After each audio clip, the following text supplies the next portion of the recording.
This recording will cover metabolism and cellular respiration. Remember, metabolism refers to all chemical reactions that go on in your body. Very frequently, we refer to cellular metabolism, which is all of the chemical reactions going on within a cell.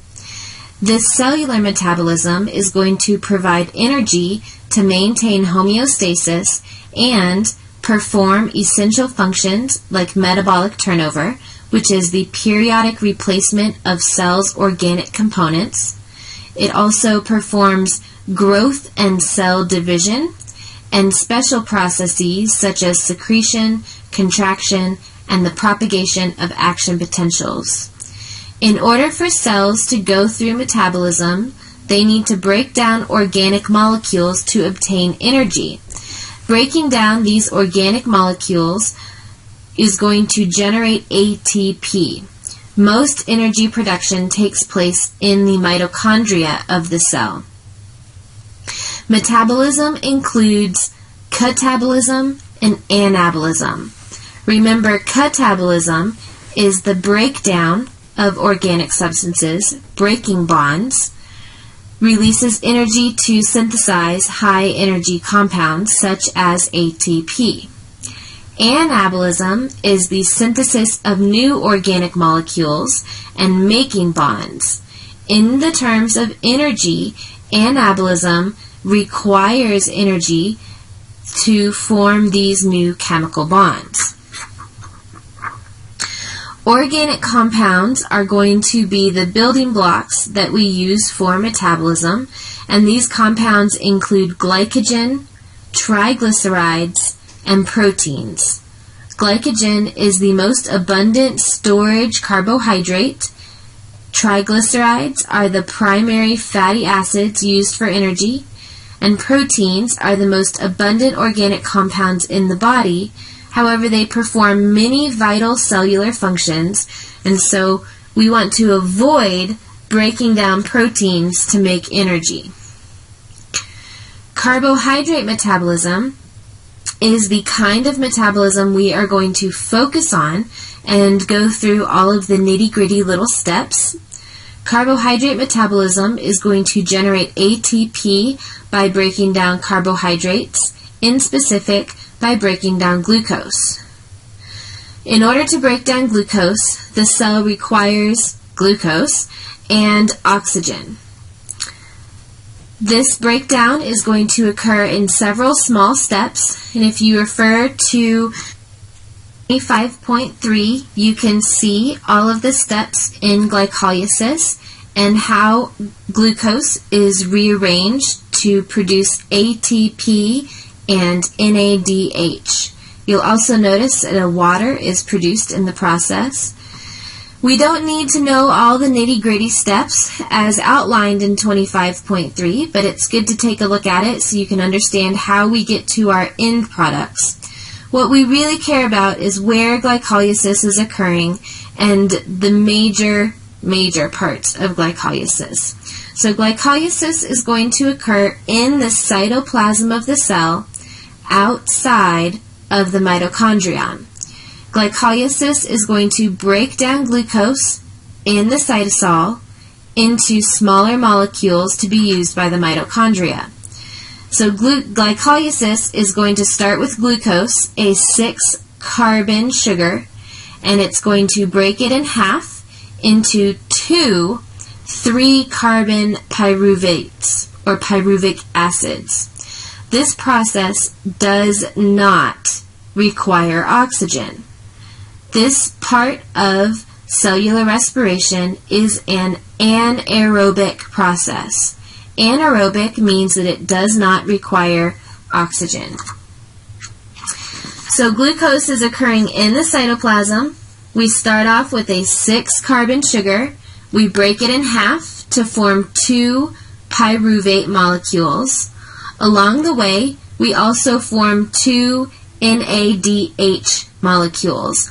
And if you take a look at figure 25.3, you'll see that it requires 2 NAD molecules that come from the mitochondrion, And without these two NAD molecules, glycolysis cannot move forward. Molecules NAD and NADH are very important to the process of cellular respiration.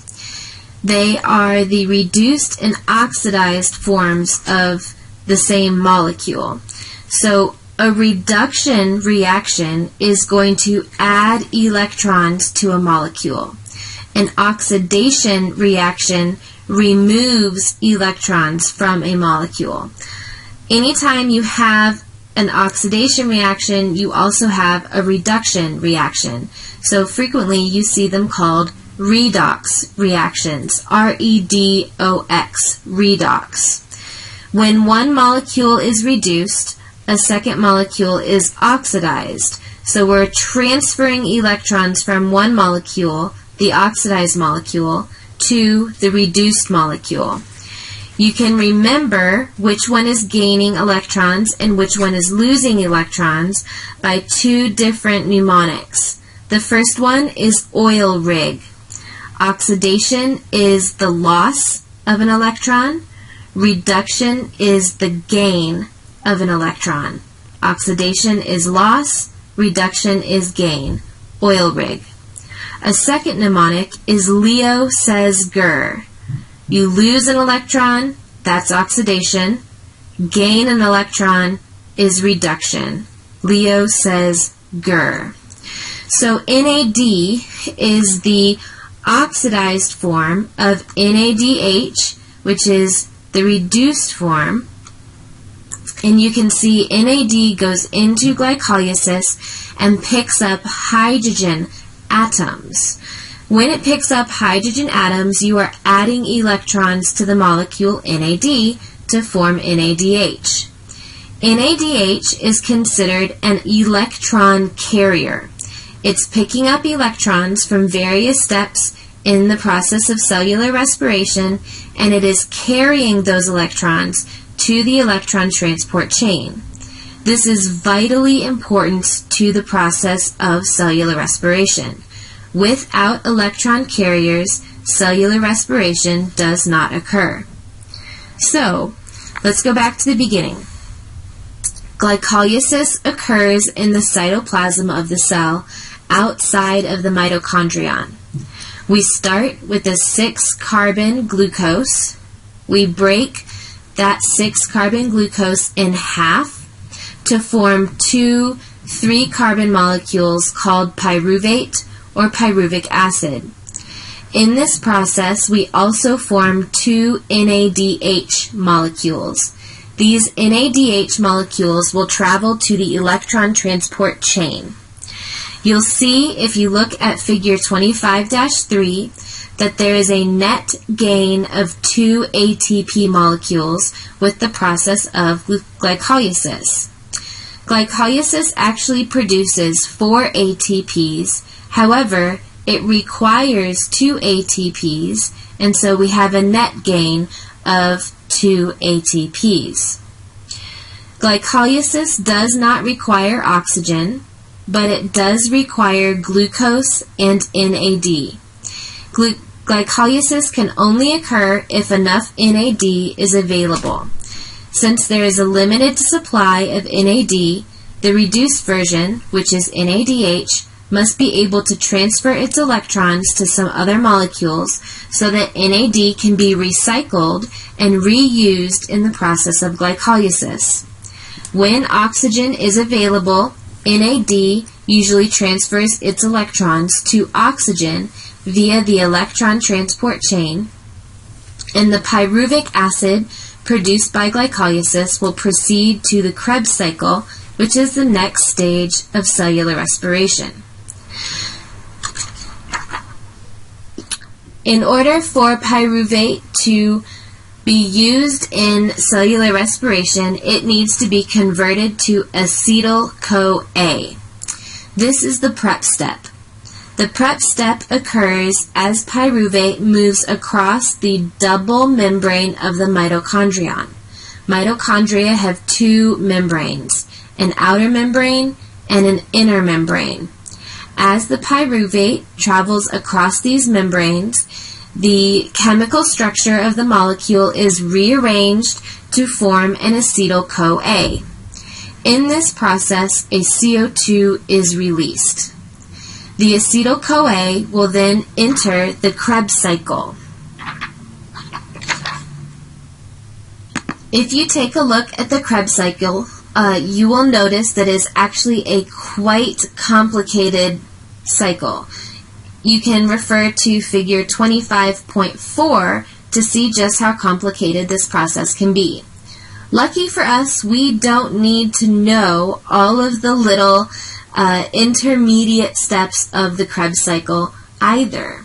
So what we need to know about the Krebs cycle is that our 2-pyruvate are going to be converted into 2 acetyl-CoA. So for every 1 glucose molecule, 2 rotations of the Krebs cycle occur. Our acetyl-CoA is going to go through a series of rearrangements. In this process, a total of 6 NADH, 2 FADH2, 4 CO2, and 2 ATP. So as our acetyl-CoA travels around the circle, you'll see that 2 molecules of CO2 are given off, 3 molecules of NADH are formed, 1 molecule of FADH2 is formed, and 1 molecule of ATP is formed. We get the alternate totals of 6 NADH, 2 FADH2, 4 CO2, and 2 ATP because 2 acetyl-CoA are going to go through the Krebs cycle for every 1 glucose molecule. This process occurs in the matrix of the mitochondrion, which is inside of the inner membrane of the mitochondrion, or better stated, contained by the inner membrane of the mitochondrion. At this point, we have made a total of 4 ATP molecules. These 4 ATP molecules are made through the process of substrate phosphorylation. Remember, the word phosphorylation means to add a phosphate to a molecule. So substrate level phosphorylation takes glucose and acetyl-CoA and produces ATP by rearranging those chemical structures of those molecules. Now, 4 ATP is really not very many. So we need a lot more ATP than just 4 in order for our cells to keep working. So substrate level phosphorylation is not enough for a cell to keep going. The majority of the ATP made in cellular respiration is going to be made by the electron transport chain and oxidative phosphorylation. This process is called oxidative phosphorylation because a series of oxidation reactions occur as electrons move through the protein complexes of the electron transport chain. These oxidation reactions allow the protein complexes to move hydrogen into the intermembrane space and finally lead to the production of ATP. The electron transport chain requires oxygen and electrons. The oxygen is obtained through breathing. So all of the oxygen that you take into your lungs and that travels through your bloodstream is going to end up in an electron transport chain in all of your cells. The electrons come from our electron carriers. Remember, NADH is an electron carrier. We have a second kind of electron carrier, and that is FADH2. So all of the NADH produced by the process of glycolysis and produced by the process of the Krebs cycle and the FADH2 produced by the Krebs cycle are all going to travel to the electron transport chain. These electron carriers are going to release the hydrogen atoms to the electron transport chain, And each of these hydrogen atoms is going to be split into its proton, which is H+, and its electron. The electrons are kept in the mitochondria and are shuffled from one carrier protein to the next. Carrier proteins are embedded in the inner membrane of the mitochondrion. So the electron transport chain is going to take place across the inner membrane of the mitochondrion with a series of protein complexes embedded in that inner membrane. For a visual representation, please refer to figure 25.5. So let's go back to the beginning. NADH and FADH2 bring hydrogen atoms to the electron transport chain. These electrons are going to be used as a source of energy. The NADH and FADH2 give their hydrogen atom to the first protein in the electron transport chain. This protein splits that hydrogen atom, and the hydrogen ion is pumped from the matrix of the mitochondrion into the inner membrane space of the mitochondrion. The electron from that hydrogen atom is used as energy to pump the hydrogen ion into the intermembrane space.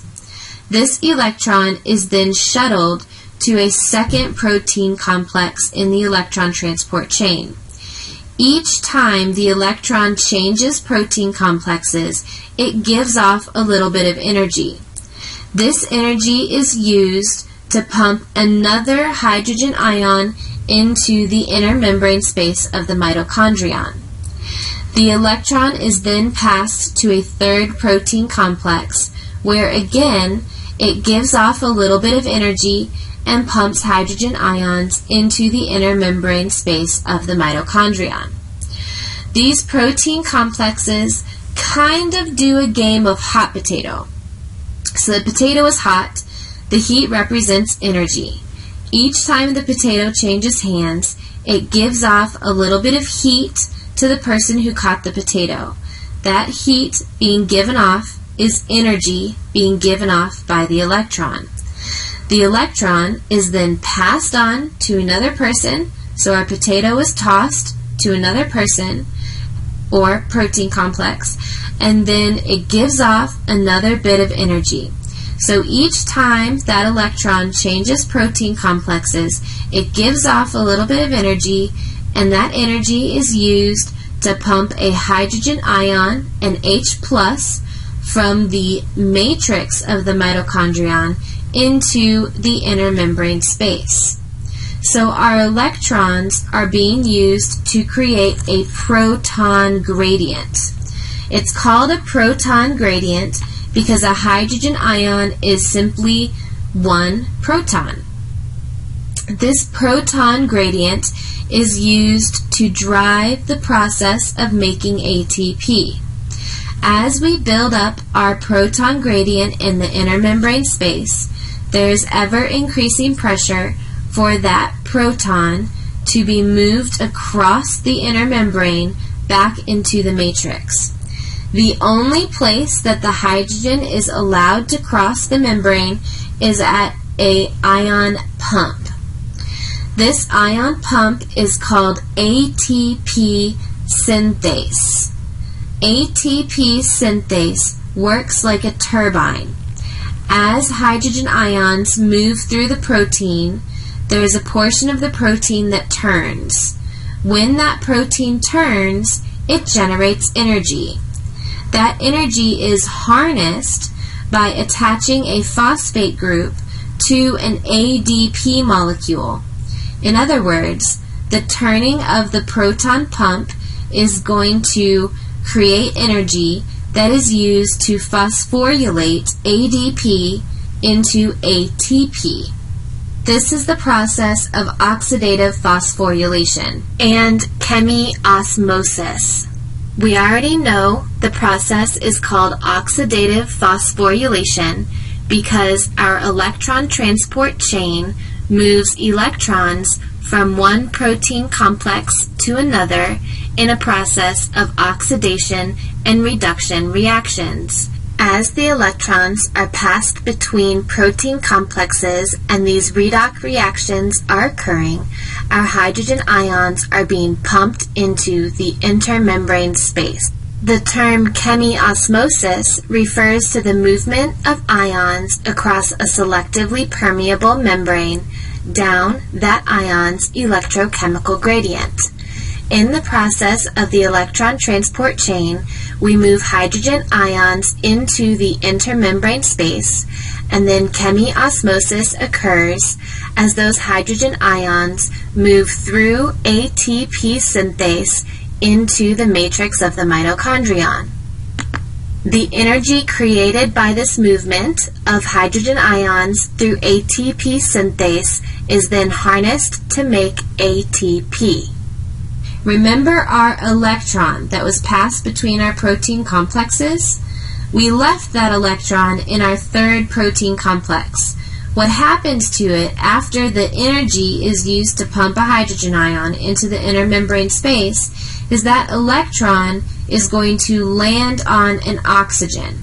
So that electron is taken from the third protein complex and accepted by 1/2 of an oxygen molecule, so one oxygen atom. This makes our oxygen atom highly electronegative, and so it's got a negative charge. And if you look at figure 25.5, our ATP synthase is very conveniently located next to our third protein complex. So as our oxygen becomes negative by accepting an electron, it is going to attract hydrogen ions that are coming through the ATP synthase. That oxygen then bonds to those hydrogen ions and creates water. If oxygen is not available, the process of the electron transport chain cannot proceed. The electron needs to be taken from that final protein complex in order for the process to work. So, as a summary, we've got 4 steps to the cellular respiration process. Our first step is glycolysis. It occurs in the cytoplasm of the cell outside of the mitochondrion. Glucose and NAD are required for glycolysis to occur. Glycolysis produces 2 pyruvic acid, some NADH, and 2 ATP. The pyruvic acid produced is going to go into the prep step. The prep step occurs as pyruvic acid is transported from outside the mitochondrion to the mitochondrial matrix across both the outer and inner mitochondrial membranes.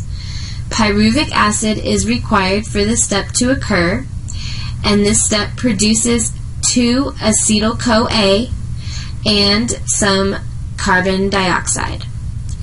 The 2-acetyl-CoA produced by the prep step go into the Krebs cycle. The Krebs cycle occurs in the matrix of the mitochondrion. It requires 2-acetyl-CoA, NAD, and FAD. It produces 6-NADH, 2-FADH2, dioxide, and 2 ATP. At this point, we have produced 4 ATP total through substrate level phosphorylation. The NADH and FADH2 produced so far by the Krebs cycle and our previous steps travel to the electron transport chain. The electron transport chain occurs across the inner membrane of the mitochondrion. The NADH and FADH2 donate their hydrogen atoms to a series of protein complexes. These protein complexes split the hydrogen atom into its proton and electron. The energy gained by passing the electron is used to pump hydrogen ions into the inner membrane space of the mitochondrion. The electron is then accepted by an oxygen after it has passed through the 3 protein complexes. The proton gradient produced by pumping hydrogen ions into the inner membrane space is used to produce ATP through ATP synthase. The hydrogen ions are allowed to pass from the inner membrane space into the matrix through the ATP synthase.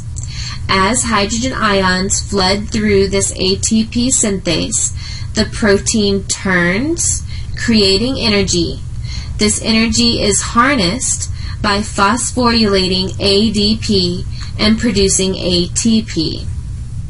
At this time, hydrogen ions are attracted to our negative oxygen and we form water. The process of the electron transport chain yields many more ATP than are generated by the previous steps. When glucose supplies exceed the cellular need for ATP synthesis, the cell goes through glycogenesis, which is the formation of glycogen. Glycogenesis occurs as glycolysis is shut off and glucose is combined into long chains of glycogen. This occurs primarily in the liver and in skeletal muscle cells, and also in cardiac muscle cells. The reverse process is called glycogenolysis, which is the breakdown of glycogen in response to low blood glucose. This frees glucose from the long strands of glycogen so that glucose can be used for cellular respiration. Glucose is so important that we can make it from scratch in our liver. The process of forming glucose from non-carbohydrates like proteins and glycerol is called gluconeogenesis. The process of gluconeogenesis protects the body, especially the brain, from damaging effects of hypoglycemia or low levels of blood sugar by ensuring ATP synthesis can occur by always having a supply of glucose. Glucose is not the only molecule that can be used in this process of cellular respiration. We can also use lipids. Fats are the most concentrated source of energy in the body. The energy yielded from fat is approximately 2 times that of glucose or amino acids when these fatty acids go through cellular respiration. Catabolism of fats results in the production of a glycerol and 2 fatty acid chains. Hence, it involves 2 separate pathways, a glycerol pathway and a fatty acid pathway.